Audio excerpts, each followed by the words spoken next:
Assalamualaikum warahmatullahi wabarakatuh. Halo teman-teman, balik lagi di Ceritain bersama saya Boy Chandra. Di episode kali ini saya akan ngobrol sama salah satu vokalis band metal dari Padang, Res Band Maman.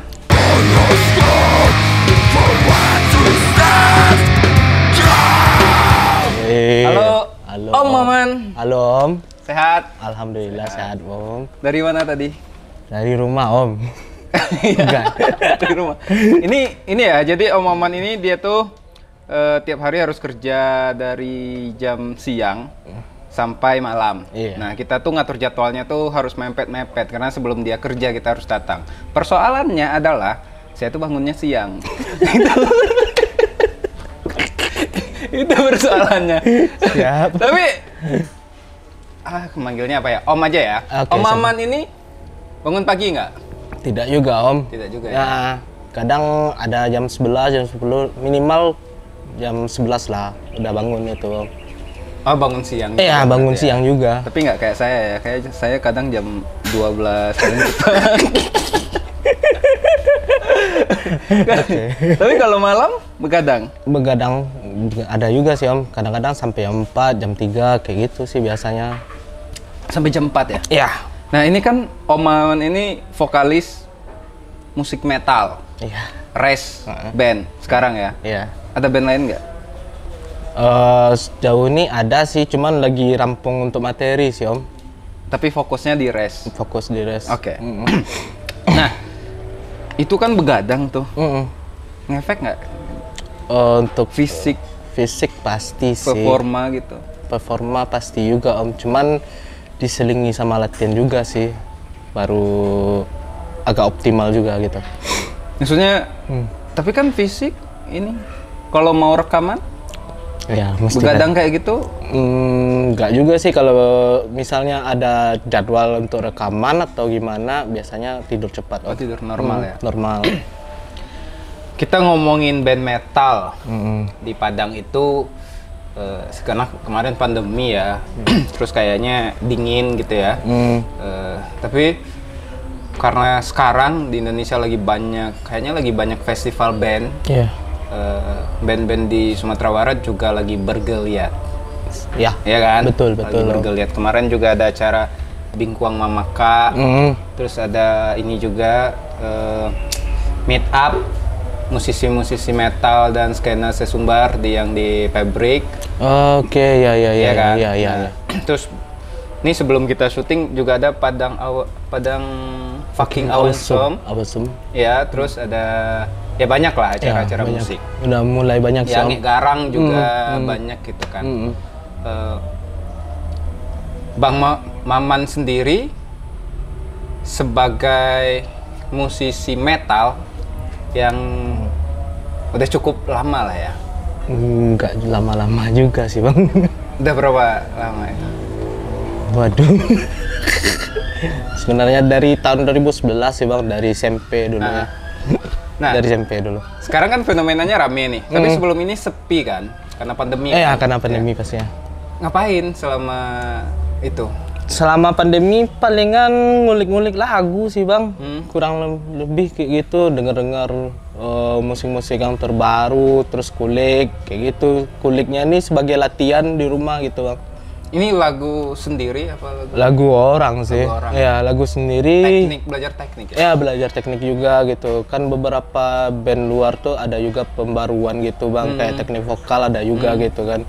Mesti pelajari biar tahu di mana gitu Bang. Dan jadi referensi juga di pemilihan, mungkin di part ini lebih enak diisi kayak gini, kayak gitu Bang. Tapi belajarnya emang otodidak aja? Iya, otodidak kebetulan Bang. Di Padang ini ada ini nggak sih? Ada kursus untuk vokal metal gitu? Tidak ada Bang. Serius? Serius tidak ada. Berarti Itu pun anak-anak metal di Padang ini belajarnya? otodidak semua Bang. Palingan dari teman ke teman gitu kan. Gimana caranya nih vokal yang kayak gini? Palingan kayak gitu, nanya-nanya kayak gitu. Oh, berarti nih Res harus bikin les vokal metal nih. Om-oman nih tutornya nih. Iya kan? Tapi gini loh, metal itu kan nggak semuanya enak ya, tapi ada yang emang enak gitu. Iya, betul. Karakter vokal Om Maman menurutku salah satu yang enak didengar. Nah, itu Kak, selain karena karakter suara, kayaknya juga karena teknik vokal. Iya, teknik Makanya vokal. sih menurutku perlu ada hal semacam itu yang lebih masif gitu ya. Bisa juga sih Om. Cuman Berarti dari dulu tuh emang otodidak aja? otodidak sih Om. Sejak kapan mulai tertarik sama musik metal? Kalau musik metalnya dari 2010-an dulu Om. Cuman kalau belajar teknik vokalnya dulunya dari SD sih dulunya gitu. Pas Dari SD? ya dengerin Linkin Park dulu. Oke. One Step Closer judul lagunya. Dari situ tuh tertarik kan. Wah ini enak. Dan ada band dari Indonesia juga, Kobe dulu kan. Kobe Positive Thinking ya. Iya, Pesta Rakyat gitu kan. Dari Band patah hati yang band metal yang masuk industri. Disuruh bikin lagu patah hati ya. Dari Klinik tuh. Dari situ awalnya belajar, cuman emang sembarang aja, nggak ada teknik. Ya cuman nguliknya pakai telinga aja gitu Bang dulu ya. Oke. Berarti generasi Kobe itu 2005 kali ya? Kalau saya dengerinnya 2008 tadi. Iya 2008, 2000 sekitar situ lah ya. Kobe, waktu itu kelas berapa? Kalau 2008 kelas 5. SD? Iya, Saya dengerin. 2008 udah kuliah Pak. Anda masih muda ternyata ya? Sambil minum. Serius ini? Serius Bang. Oke, karir Anda masih panjang nih. 2008 saya udah kuliah Pak, semester 1. Kelas 5 SD. Iya. Serius? Serius Bang. 2008 tuh kelas 5 SD dulu. Ya saya tuh. Nggak gini. Iya. Maksudnya kalau berarti sekarang umur berapa nih? Nggak apa-apa kan tadi umur kan? Nggak apa-apa. 26 sekarang Bang. Aduh. Masih ini banget ya, masih panjang sih sebenarnya tuh. Iya. SD mulai kenal sama metal, tapi langsung vokal apa ada alat musik? Dulu ada juga belajar gitar gitu Bang. Cuman ya sebisanya aja dulu Bang gitu. Itu dulunya. Berarti fokusnya emang vokal ya? Vokal. Cuman ya sering berjalan waktu juga sih sebenarnya nggak fokus-fokus amat sih Bang. Dan kebetulan ada band juga dulu kan ngajakin untuk vokal, ya udah jalan aja kayak gitu dulu. Gabung sama Res tahun berapa? 2019 waktu itu Bang. 2019? Iya. Nah, sebelum sama Res, udah berapa band? Oh, kalau berapa band? Wait, ada 2 dulu Bang. 1 di vokal, 1 di drum dulu. Oh, drum bisa ya? Lumayan. Metal juga tapi? Grindcore. Oke. Merusak anaknya. Emang dari kecil Anda udah rusak kayak. Aduh.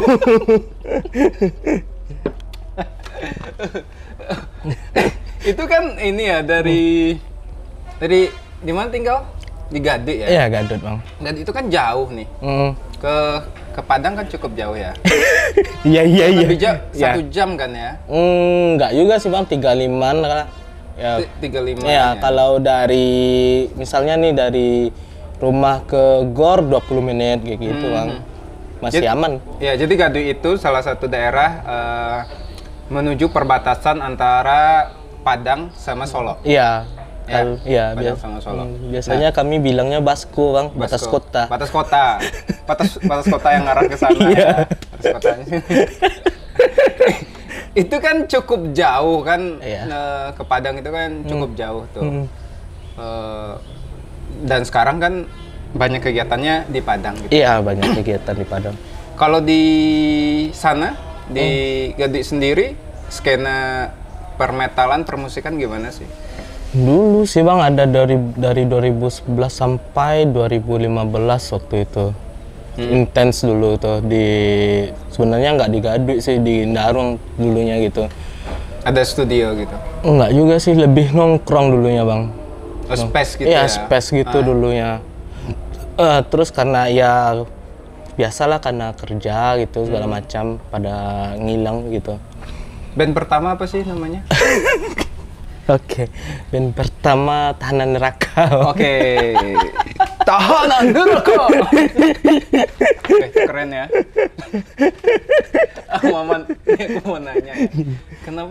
Kenapa band-band metal itu namanya harus identik sama unsur-unsur kegelapan? Ya. Ya, Res kayaknya enggak ya. Res kayaknya. Hancuran. Ya, Res kan enggak kayak Tahanan Neraka. Iya juga sih. Dajjal enggak kayak gitu kan. Masih mungkin, umum lah gitu. Karena ambil dari barat sih Bang, mungkin kan dari barat tuh banyak juga yang seram-seram juga mereknya. Dan biar terlihat keren juga sih sebenarnya. Iya, biar terlihat gelap gitu.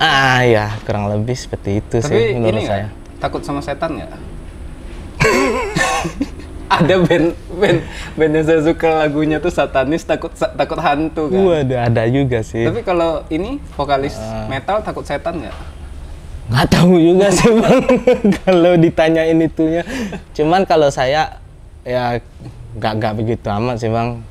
Selama ya fisik aman sih masih aman juga. Nggak, gitu. maksudnya gini. Takut nggak sama kalau misalnya sendirian lewat kuburan kayak gitu, ada perasaan takut nggak? Kalau sekarang nggak. Dulu ya pas SMA SMP itu pasti itu. Itu kan belum metal banget kan? Karena faktor film juga dulunya gitu kan, film yang horor dulu kan. Kalau sekarang udah enggak sih, udah aman, kalau pulang jam berapapun masih aman gitu. Iya, nggak ada perasaan takut lagi ya? Nggak. Berarti metal Anda udah full nih kayak. Waduh. Ini kan metal ini rentan sama pita suara ya. Ada band Senloko itu kan udah berapa kali tuh vokalisnya ganti terus kan. Kayak Linkin Park juga ada juga. Linkin Park juga. Apa namanya lo? Band-band metal kayaknya emang rentan cedera kayak gitu kan. Cuman kalau selama teknik ya benar sih Bang, nggak masalah juga, mau sampai kapanpun nggak masalah. Kayak contohnya Corpse Grinders tuh umurnya udah 50-an tuh sampai sekarang masih bisa juga dia. Masih powerful juga vokalnya. Berarti emang sebetulnya metal ketika dipakai teknik dia aman Bang. Aman ya. Aman. Itu pakai suara perut gitu-gitu juga nggak sih? Pakai juga sih untuk menambah power sih Bang, kurang lebih ya. Dan ini teknik, ini ada nih. Saya nggak terlalu tahu soal teknik. Ini mau nanya ya. Ada yang teknik pakai suara apa? Leher, suara kepala gitu-gitu. Iya. Ada juga sih Bang. Kalau di sayanya lebih sering sakit kepala sih sebenarnya pas teknik-teknik vokal kayak gitu. Mungkin ada pembawaan dari itu, mungkin dari tenggorokan. Kayak falset mungkin bawaannya, mungkin nggak tahu juga sih. Cuman lebih sering puyeng gitulah. Kalau main terlalu banyak ya. Kalau nggak ada latihan sebenarnya. Kalau nggak ada latihan. Berapa lama sih latihan kalau dalam sehari, atau rutinnya gimana sih? Kalau rutinnya, kalau sekarang sih dulu nggak ada, cuman karena udah banyak tahu lah gitu Bang, cari-cari tahu di YouTube atau di manapun gitu kan. Kurang lebih sih sejam atau setengah jam lah sehari itu Bang. Itu ngapain biasanya? Latihan sambil ngulik-ngulik lagu sih. Emang nyanyi berarti? Ya, memang pakai. Kalau saya lebih lebih agak lucu juga, pakai gelas biar suaranya nggak keluar sampai keluar kamar gitu kayak itu. Oh, diginiin pakai gelas? Iya, pakai gelas plastik. Karena di rumah ya? Iya, karena di rumah. Takut ini PRT datang? PRT, emak marah. Woi, mangang Iwang. Om Maman kan di rumah ya? Iya. Gimana sih? Ini aku boleh nanya keluarga kan ya? Boleh. Kaitan dengan metal gitu. Di rumah ada ini nggak influence pengaruh metalnya nggak, atau dari ayah, dari abang atau? Tidak ada sama sekali Bang. Berarti keluarga awam kan soal metal ini? Cuman kan? Dari om ada dulu kayak Iron Maiden, dulu dengarnya cuma sebatas itu doang sih. Halloween juga gitu. Iya, maksudku kalau ibu, ayah gitu, kalau teriak-teriak kayak gitu kan aneh bagi mereka. Kan? Awal-awal iya bang, pas SMP dulu, pas latihan dulu kan mangang. Yang mode baru yang lain. Gimana ngasih taunya? Enggak, palingan seiring berjalan waktu aja sih bang. Dan orang tua pun paham gitu. Tapi mereka nonton ini nggak sih? Nonton video-video race di YouTube nggak? Ada, Dikasih lihat nggak? ada dikasih lihat sama kakak. Oh berarti gini arahnya. Iya, ada juga di. Soalnya kalau udah pakai musik kan lebih nampak kelihatannya ya. Iya. Kalau teriak-teriak di rumah iya sih. Iya. Tanyain ngapain? Ngapain lu? Kesurupan apa gimana? Itu awal-awal sih bang dulunya pas SMP dulu. SMP sampai SMA kayak gitu dulu. Sekarang udah kayak gimana, anaknya kayaknya fokus di sana aja, mungkin udah ya gimana lagi kayak gitu. Emang udah tahu ya, maksudnya itu bagian dari berkesenian, bukan ya maksudnya kerja juga, berkesenian juga gitu, bukan sesuatu yang dilakukan nggak jelas gitu aja. Gitu. Iya. Nah, kenapa gabung sama Res? Apakah diajak apa gimana? Gitu? Diajak dulu ya bang, sama Bang Akbar dulunya waktu itu di tahun 2019 dulu, sebelum masuk pun pernah jadi adisional juga di Res dulu pas vokalisnya nggak bisa waktu itu di acara Solok tahun 2018. Oh berarti emang sebelumnya udah adisional, kemudian Resnya ganti formasi kosong, nih Om Maman diajak. Diajak. Ditarik. Kenapa mau? Kan Karena banyak nih band metal di Padang nih. betul juga sih bang. Iya kan? Karena sama Res gitu. Karena waktu itu kan band yang sebelumnya udah nggak main juga waktu itu bang. Kangen juga tuh kan. Oh berarti band sebelumnya udah vakum. Udah vakum, udah pada kerja juga orang-orang tuh semua bang. Tinggal saya sendiri. Anjir, ini mau kemana nih kayak gitu bang. Apalagi kan kerja di 3M juga kan, otomatis tuh ngiri juga kalau orang latihan metal. Kayaknya jiwa-jiwa ininya keluar ya, tapi nggak bisa disalurin. Iya itu. Habis itu diajak sama Akbar. Iya. Gabung sama Res 2019. Iya bang. Terus berarti sama Res udah ada album kemarin itu udah Suara Maman? Udah suara dari ini album Maman. yang kedua ya? Udah Suara Maman ya? Cuman yang sebelumnya ada juga tuh yang jadi additional juga di album pertama, di Fairfor, cuman satu part itu ada juga. Berarti Anda ini emang udah dari awal pengen menyingkirkan vokalis Oh Res yang tidak lama juga, tidak juga bang. Iya kan, Tidak album dong. pertama Anda udah masuk nih kan? Album kedua, jangan-jangan Anda menyebabkan perpecahan antara vokalis Res yang lama dengan yang sekarang nih. Tidak bang, tidak. Bahaya juga Anda nih ya. Provokasi. Iya. Tukang provokasi kayaknya. Aduh, kacau nih jangan-jangan. Iya, jangan-jangan. Iya nggak? Enggak lah. Ini harus dikonfirmasi nih. Nih nanti saya akan konfirmasi ke vokalis Res yang lama. Siap. Ya kan? Boleh. Kenapa dia tiba-tiba kabur kan? Kenapa tiba-tiba digantikan sama Maman?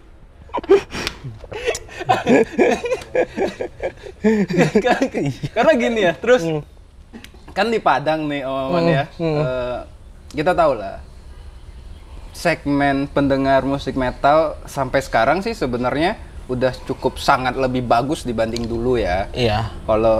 Kalau dulu mungkin metal itu emang sangat segmented sekali gitu. Kalau sekarang kayaknya orang udah santai aja, bahkan di konser-konser juga udah digabung tuh kangen band sama band metal digabung satu panggung tuh biasa aja. Iya, gitu. udah biasa aja. Tapi di Padang kan masih apa ya? Masih lambat lah. Ya kan? Kita banyak nih band metalnya. Iya, Bang. Tapi Betul. masih lambat gitu. Nah, Om Maman sendiri apa sih yang ada di kepala Om Maman ketika masuk skena metal ini dengan industri kita yang sebenarnya belum cukup siap lah gitu. Apa yang ada harapan dari Om Maman ke situ? Kalau harapan sih emang jadi lebih baik aja gitu bang. Cuman ya itu tadi lebih banyak belajar gitu tentang industri musik gitu. Kurang lebih seperti itu dari teman-temannya juga gitu. Apa yang Om Maman rasakan bermain musik metal di Padang ini yang menurut Om Maman harusnya kita tuh udah kayak gini atau kita tuh harusnya udah gini-gini, atau ada nggak hal-hal yang bikin Om Maman tuh agak kok masih gini, kok masih gitu gitu? Apa tuh? Ya mana ya? Ya kurang lebih sih ya kayak gitu bang. Harus tahu lah tentang industri musik ini macam mana gitu. Harus bikin apa, terus kerjakan apa gitu bang. Emang harus kayak gitu. Sementara yang di sini kadang-kadang kan belum tahu atau malas nanya atau gimana, nggak tahu juga sih awalnya kayak mana gitu kan. Cuman kurang lebih emang harus tahu gitu bang gitu. Tapi kalau bagi Om Maman sendiri, band metal masuk industri yang emang komersil itu masalah atau enggak jadi masalah bang. Udah banyak contohnya kayak BK dulu pernah masuk Sony Music dulu. Iya. Ya, Kobe itu kan juga ini kan ya. Iya. Coil juga itu ya. Pernah juga gitu kan. Masuk industri juga. Bahkan kalau di skena lain SID pun juga masuk juga. Kan? Beberapa band luar pun banyak juga sih bang sebenarnya. Iya kan. Iya banyak. Ya nggak jadi masalah sih. Kalau kalau apa ya? Kalau menjanjikan kenapa tidak gitu kan?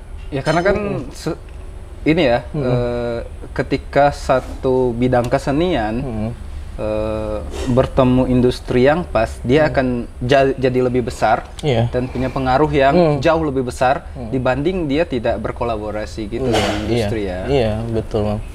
Dan hari ini tuh kayaknya semuanya orang udah sadar itulah ya. Udah mulai sadar. Udah mulai sadar gitu. Tapi kalau dulu 2008 atau 2008 ke bawah lah, itu kan masih kayak musik anak metal itu malu dengerin lagu Kangen Band misalnya ya, dulu ya. Iya. Kalau sekarang masih ada nggak ya kayak gitu sih? Atau orang udah mulai terbiasa aja?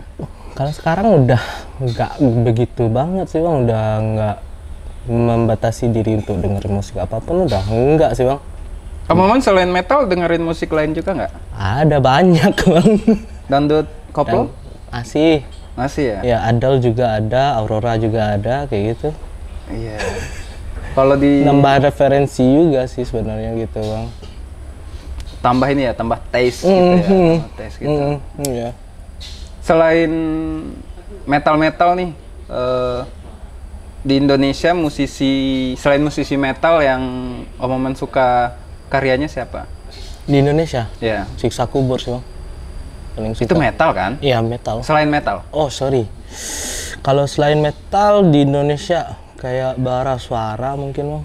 Efek Rumah Kaca. Kenapa? Lebih enak di telinga sih bang. Kayak Dewa pun juga suka gitu. Dewa ya. Lebih enak di telinga sih kalau kurang lebih seperti itu. Kalau jelaskannya ya gimana ya, mungkin karena soundnya suka gitu. Lebih kalau lirik band apa ya, lirik dari band mana ya? Dewa sih paling suka. Dewa ya? Ya lebih suka Dewa sih bang. Tapi lebih puitis gitu. Rumah Kaca juga bagus-bagus. Iya bagus juga. Bara Suara juga sih. Bagus juga. Kalau saya sekarang tuh suka sama Fish. Jadi kayak ya biasalah jiwa-jiwa muda. Fish tuh kayaknya anak muda banget bandnya. Oke, Fish sesekali sih. Apa rencana Om Maman dalam apakah dengan apakah rencana personal gitu? Rencana kedepannya di musik metal. Waduh. Ya jadi lebih baik aja tuh bang musik metal. Sekarang lagi ini nggak ada project persiapan album atau apa gitu? Sama band lain ada sih salah satu gitu kan. Cuman masih dalam pembikinan guide juga sekarang gitu. Guide gitarnya. Selain sama Res, Om Maman ini main Sama band apa? Ada Das nama bandnya. Cuman Das. ya, masih belum apa, masih DAS, DUST. Dust. DUS. Ya, debu. Oh, kirain DAS kopi. Kopi Das. Waduh. Iya kan? Ya. Oke. Tapi sebenarnya semakin banyak musisi di Padang itu justru semakin seru loh. Iya, Semakin memang seru. betul. Terus semakin banyak acara itu justru semakin seru gitu ya. Iya, betul. Selain aktivitas bermusik, Om Maman sehari-hari ngapain sih? Jadi kru di TAM. Di studio 3M ya? Di TAM Bang, lebih ke sound system gitu Bang. Jadi emang urusannya selain sebagai musisi di band, juga kerjanya juga ini ya, panggung ke panggung juga ya? Iya Bang. Panggung ke panggung juga Biar gak ditipu-tipu sama vendor-vendor sound. emang ada yang nipu nih? Enggak juga sih Bang. Enggak juga sih. Bercandaan doang Bang. Enggak, tapi di negara lain mungkin ya? Mungkin. Vendor negara lain gitu ya. Candaan. Tapi kalau di Padang sendiri, kan banyak acara-acara musik juga nggak ya? Iya. Apa sih biasanya yang sering terjadi di, apakah itu drama-dramanya, apakah itu konflik-konfliknya gitu? Konflik ya? Yang sering Iya. jadi masalah gitu dari panggung ke panggung gitu. Oh. Apakah invoice-nya telat atau Kalau biasanya sih lebih ke rundown sih, banyak yang telat-telat gitu. nggak Itu- disiplin ya? Iya, kurang lebih seperti Itu itu. talent berarti? Atau emang ininya, penyelenggaranya?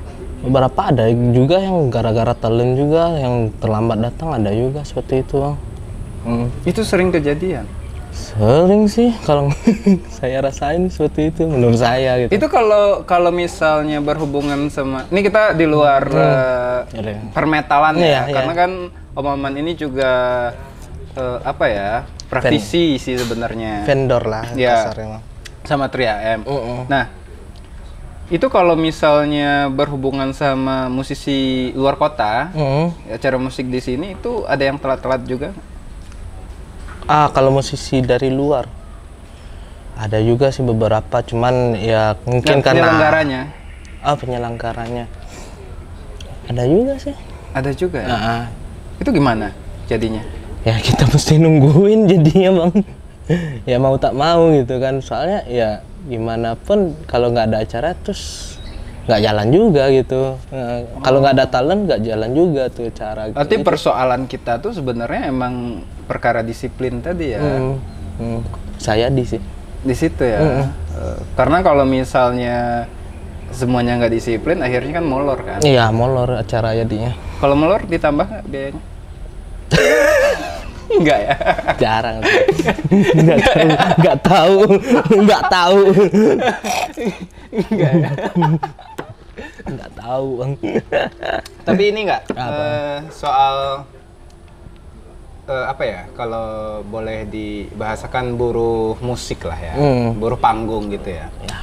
Buruh panggung di Padang itu menurut Om Maman udah diapresiasi cukup nggak? Maksudnya apakah itu dari pendapatan atau kalau kita kerja kan kita butuh apa ya? Butuh feedback secara ekonomi gitu. Iya betul. Karena risiko kerja gimana tuh? Kalau untuk pendapatan sekarang udah aman sih Bang. Udah. Berarti cukup ya? Iya cukup. Kerja sebagai buruh panggung di Padang itu profesi yang aman sebenarnya. Iya, aman, lumayan aman sekarang Bang. Ya lumayan aman sih untuk sekarang nih. Soalnya ya udah bisa beli ini kayak gitu. Dari belakang panggung? Iya. Tinggal dari depan panggungnya aja ya. Udah lumayan. Ada album sama Res juga lagi persiapan? Atau mau persiapan? Mau persiapan. Sama Res Ya. mau persiapan album pertama setelah 2 mini album? Ya. mau persiapan. Oke, ini sebelumnya, ini aku mau tanya juga sebenarnya kemarin itu sama Akbar. Kenapa Res itu mini album terus? Sebelumnya? Kurang tahu juga sih, itu dari Bapak Akbarnya mungkin. Kalau saya mengikuti nalur aja, Bang. Oke. Tapi kalau di Res ikut bikin lagu juga nggak atau? Kalau sekarang belum sih, Bang, belum ada bikin lagu juga. Udah, soalnya materinya udah ada dari sebelumnya. Ya tinggal lanjutin aja kayak gitu. Kalau di sayanya gitu, Bang. Tapi bikin lagu juga, secara personal bikin lagu sendiri juga nggak? Belum ada. Ya nggak, kayaknya nggak diajak.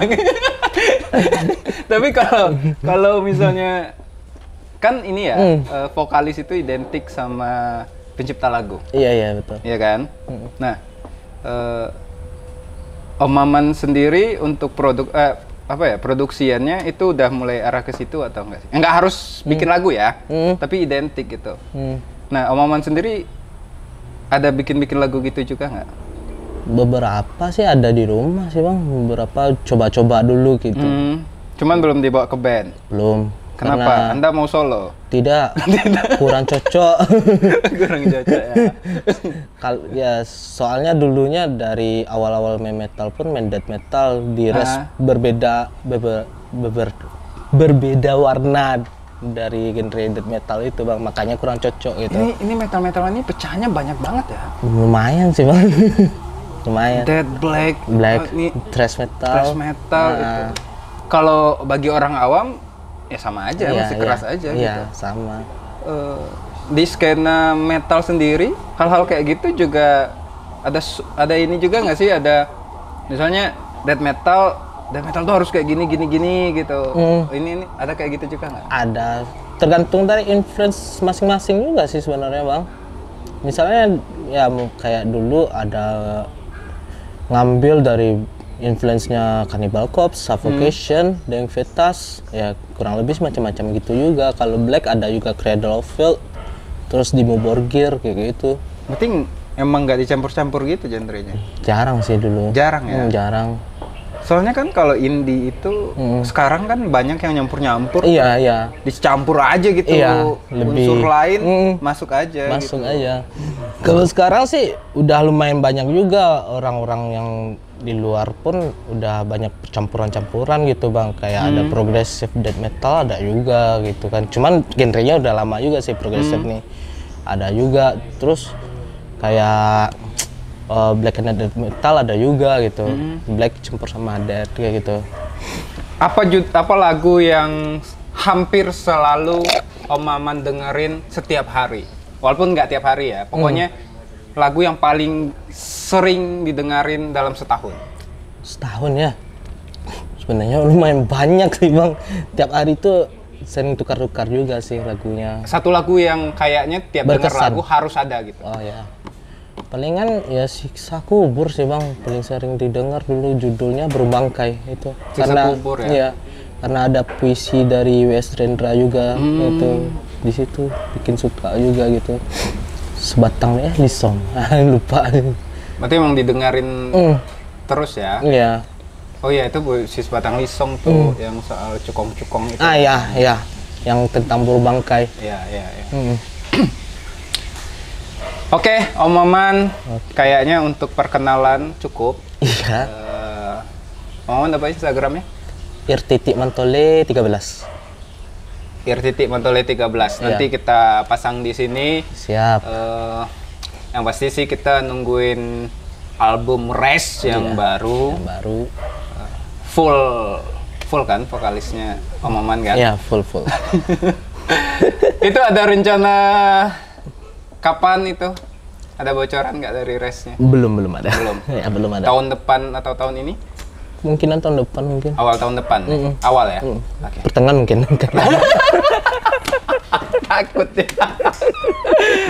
Nggak bisa janji, Bang. Oke. Tapi Res itu menurutku ya, ini aku sering nih sebut nih. Res itu salah satu band metal dari Padang yang sangat serius untuk produksian. Ada sih Divine Cool teman yang lain gitu. Iya. Tapi kayaknya kalau untuk konsistennya Res cukup paling konsisten ya. Dan kita berharap juga teman-teman lain juga mulai konsisten gitu ya. Mudah-mudahan. Dan mudah-mudahan juga mau diajak ngobrol ke sini ya. Iya, siap. Nanti ya. Bantu saya ngobrol sama Bang Jun ya. Siap. siap. Oke. Oke. Terima kasih teman-teman udah nonton episode kali ini bersama Maman Res. Dan kalian bisa dengerin lagu mereka di YouTube, di platform lain, Res Band, cari aja. Sampai ketemu di episode berikutnya. Assalamualaikum warahmatullahi wabarakatuh.